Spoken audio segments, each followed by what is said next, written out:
बहुत समय पहले की बात है। एक छोटे से गांव में एक गरीब किसान अपनी मेहनत और लगन से खेती करता था। वह सुबह से शाम तक अपने खेत में हल चलाता, लेकिन जीवन में सुख संपत्ति की कोई अधिकता नहीं थी। फिर भी वह अपनी मेहनत से संतुष्ट रहता था। एक दिन जब वह थका हारा खेत जोत रहा था, उसकी पत्नी भोजन लेकर आई। दोनों एक बड़े पेड़ के नीचे बैठकर भोजन करने लगे। भोजन के बाद किसान जैसे ही फिर से खेत जोतने के लिए उठा, तभी अचानक एक सुंदर चिड़िया न जाने कहां से आई और हल पर बैठ गई। आश्चर्यजनक रूप से चिड़िया खुद हल खींचने लगी और धीरे धीरे उसने आधे से अधिक खेत जोत दिया। किसान यह देखकर हैरान रह गया और मन ही मन सोचने लगा, भगवान तेरा लाख लाख शुक्रिया, यह चिड़िया कहां से आई है, पर मेरी बहुत मदद कर रही है। किसान और उसकी पत्नी आश्चर्य से इस दृश्य को देख रहे थे। तभी वहां से एक युवा मुसाफिर गुजरा। वह यह अद्भुत दृश्य देखकर दंग रह गया और सोचने लगा, कैसी विचित्र चिड़िया है। अगर यह मेरे पास हो तो मैं इसे किसी राजा को बेचकर बहुत धन कमा सकता हूं। यह सोचकर वह किसान के पास गया और बोला, भाई, यह चिड़िया तुम्हारी है? किसान बोला, हाँ भाई, यह चिड़िया मुझे चाहिए, कितने में दोगे? किसान बहुत खुश हुआ और मन में सोचने लगा, वाह, खेती भी जुट गई और पैसे भी मिल रहे हैं। आज का दिन तो बहुत शुभ है। उसने सोचा कि एक सोने की मोहर से कम में नहीं दूंगा। युवक ने अपनी जेब टटोली। उसके पास केवल एक सोने की मोहर थी। उसने वह किसान के हाथ में रखी और खुशी खुशी चिड़िया को लेकर चल दिया। युवक चलते चलते सोचने लगा, मैंने अपनी इकलौती सोने की मोहर दे दी। अब मेरे पास कुछ नहीं बचा, न धन न भोजन। कम से कम इस चिड़िया को ध्यान से देख तो लूं। जैसे ही उसने अपनी हथेलियां खोली, चिड़िया तुरंत उड़ गई। वह घबरा गया और चिड़िया को बुलाने लगा, लेकिन चिड़िया लौटकर नहीं आई। वह बहुत दुखी हुआ और सोचने लगा, अब तो मैं बर्बाद हो गया। न पैसा रहा, न चिड़िया, न ही खाने का कोई साधन। युवक आगे बढ़ा तो उसने देखा कि वही चिड़िया कुछ दूरी पर एक अत्यंत सुंदर युवती में बदल गई और रास्ते में बैठी मुस्कुरा रही थी। युवक ने आश्चर्य से पूछा, देवी, आप कौन हैं और जंगल में अकेली क्या कर रही हैं? युवती ने मुस्कुराते हुए कहा, पहले आप बताइए, आप कौन हैं और कहां जा रहे हैं? युवक ने उत्तर दिया, मैं कौशल राज्य के राजा भानु प्रताप का छोटा पुत्र अर्जुन हूं। मुझसे एक अपराध हुआ जिससे मेरे पिता ने मुझे राज्य से निकाल दिया। अब मैं किसी नौकरी की तलाश में हूं ताकि अपना जीवनयापन कर सकूं। युवती थोड़ी भावुक हो गई और बोली, मेरा नाम सहायता है। मैं उन लोगों की मदद करती हूं जो असहाय और परेशान होते हैं।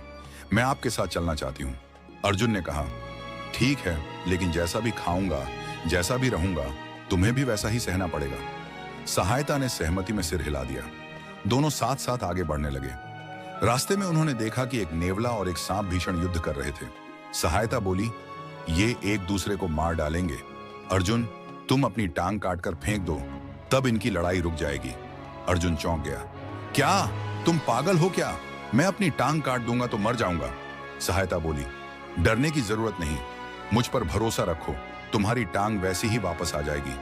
अर्जुन ने साहस जुटाया और तलवार निकालकर अपनी टांग काट दी। नेवला और सांप टांग पर टूट पड़े और लड़ाई भूल गए। आश्चर्यजनक रूप से अर्जुन की टांग पुनः उगाई। नेवला और सांप ने अपनी असली पहचान छोड़ दी। नेवला गड़हरिया बन गया और सांप एक ब्राह्मण बन गया। उन्होंने अर्जुन से दोस्ती की और वे अर्जुन के मित्र बन गए। घने जंगल में अर्जुन, सहायता और उनके दो नए साथी गड़हरिया और ब्राह्मण आगे बढ़ रहे थे। यात्रा के दौरान उन्हें प्यास लगी और वे पानी की तलाश में इधर उधर भटकने लगे। कुछ दूरी पर एक पुराना कुआं नजर आया, लेकिन जब उन्होंने झांक कर देखा तो उसमें पानी नहीं था, बल्कि एक बड़ा कछुआ प्यास से तड़पता हुआ नीचे पड़ा था। अर्जुन और उसके साथी दयालु थे। उन्होंने योजना बनाकर कछुए को कुएं से बाहर निकाला और अपनी यात्रा जारी रखी। आगे चलकर कछुआ ने अपना रूप बदला और बह मछुआरा बन गया। कुछ समय बाद रास्ते में उन्हें बही मछुआरा मिला, जिसने पूछा, तुम लोग कहां जा रहे हो? अर्जुन ने बताया कि वे नौकरी की तलाश में निकले हैं और उनके पास कोई ठिकाना नहीं है। मछुआरा मुस्कुराया और कहा, अगर तुम्हें मंजूर हो तो मेरे साथ चलो, जो भी मिलेगा साथ मिलकर बांट लेंगे। सबने हामी भर दी और पांचों लोग मिलकर एक सुंदर नगर की ओर बढ़ चले। नगर में पहुंचकर अर्जुन चिंतित हो गया। उसने सहायता से कहा, मैं तो राजा का पुत्र हूं, लेकिन मैंने कभी कोई काम नहीं किया। मैं राजा के पास जाऊंगा, पर मुझे क्या काम मिलेगा? सहायता ने सुझाया, राजा से कहना कि तुम वह काम कर सकते हो जो कोई और नहीं कर सकता, फिर अपनी मर्जी की कीमत मांग लेना। अर्जुन ने वैसा ही किया। राजा को उसका आत्मविश्वास पसंद आया और उसने अर्जुन को नौकरी पर रख लिया। अर्जुन ने अपनी तनख्वाह 1 लाख रुपए रोज मांगी, जो राजा ने स्वीकार कर ली। जल्द ही अर्जुन पूरे नगर में लखटकिया के नाम से मशहूर हो गया। समय बीतता गया। एक दिन राजा की रानी तालाब में स्नान करने गई और उसकी अनमोल अंगूठी पानी में गिरकर खो गई। बहुत खोजने पर भी अंगूठी नहीं मिली। राजा के मंत्रियों ने सुझाव दिया कि यह काम अर्जुन को सौंपा जाए। राजा ने अर्जुन को बुलाकर आदेश दिया, मेरी रानी की अंगूठी खोजकर लाओ। अर्जुन परेशान होकर घर लौटा और सहायता को पूरी बात बताई। सहायता मुस्कुराई और बोली, चिंता मत करो, इस काम के लिए मछुआरा ही सही व्यक्ति है। मछुआरा तालाब में गया और अचानक एक कछुए का रूप धारण कर लिया। उसने तालाब की मछलियों को धमकाया, राजा का सख्त आदेश है, जिसने भी अंगूठी ली हो तुरंत लौटा दो, नहीं तो कल पूरा तालाब खाली कर दिया जाएगा और सभी मछलियों के पेट चीर दिए जाएंगे। डरी हुई मछलियों ने तुरंत अंगूठी लौटा दी। कछुए ने वह अंगूठी सहायता को दी, जिसने उसे अर्जुन को सौंप दिया। अर्जुन ने राजा को अंगूठी दी, जिससे राजा बहुत प्रसन्न हुआ। लेकिन इस सफलता से अर्जुन के कई दुश्मन बन गए, खासकर राजमहल का नाई, जो उससे जलता था। राजमहल में अर्जुन के बढ़ते प्रभाव से नाई को ईर्ष्या होने लगी। उसने अर्जुन को सबक सिखाने के लिए अनोखी चाल चली। नाई ने अपनी पत्नी को समझा बुझाकर रानी के पास भेजा। रानी के पास जाकर नाई की पत्नी ने कहा, महारानी जी, आप तो बहुत खूबसूरत हैं, लेकिन काश आपके पास नागमणि होती तो आपकी खूबसूरती में 4 चांद लग जाते और आपकी खूबसूरती के चर्चे 10 दिशाओं में होने लगते। रानी के मन में यह बात घर कर गई और रानी ने राजा से कहा, मुझे नागमणि चाहिए। राजा ने पूरे शहर में घोषणा करवा दी कि जो कोई भी नागमणि लाएगा उसे राजा बड़ा इनाम देंगे। जब सब लोग नागमणि लाने में विफल हो गए, तब राजा ने अर्जुन को बुलाया और आदेश दिया, हमें नागमणि चाहिए, यह कार्य तुम्हें पूरा करना होगा। अर्जुन फिर से चिंतित होकर सहायता के पास पहुंचा। सहायता ने ब्राह्मण को यह जिम्मेदारी सौंपी।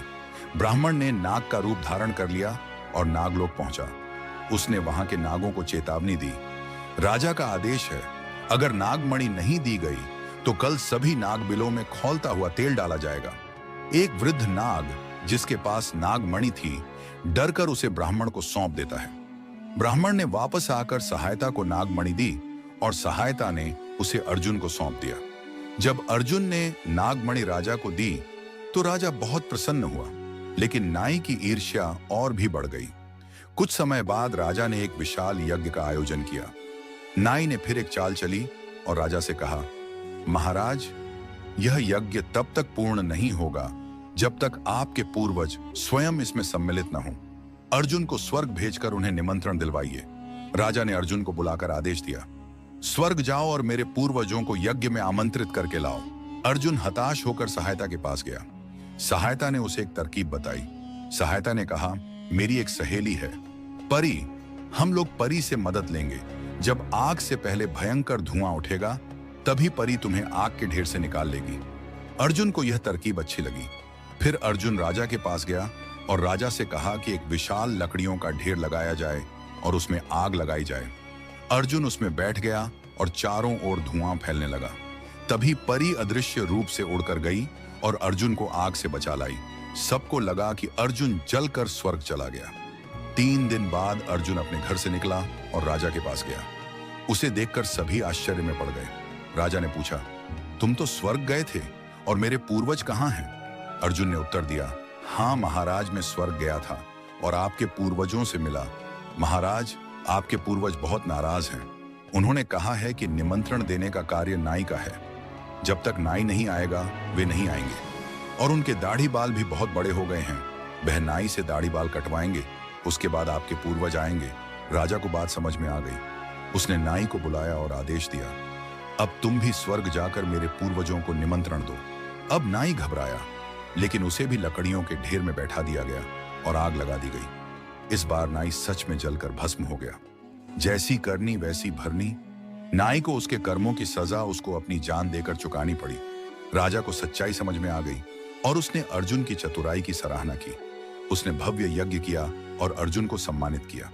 कुछ समय बाद अर्जुन और सहायता का विवाह हुआ और दोनों खुशी खुशी जीवन व्यतीत करने लगे। इस तरह अर्जुन ने न केवल अपने शत्रुओं को परास्त किया, बल्कि अपनी बुद्धिमानी और सहायता की चतुराई से हर कठिनाई को पार कर लिया।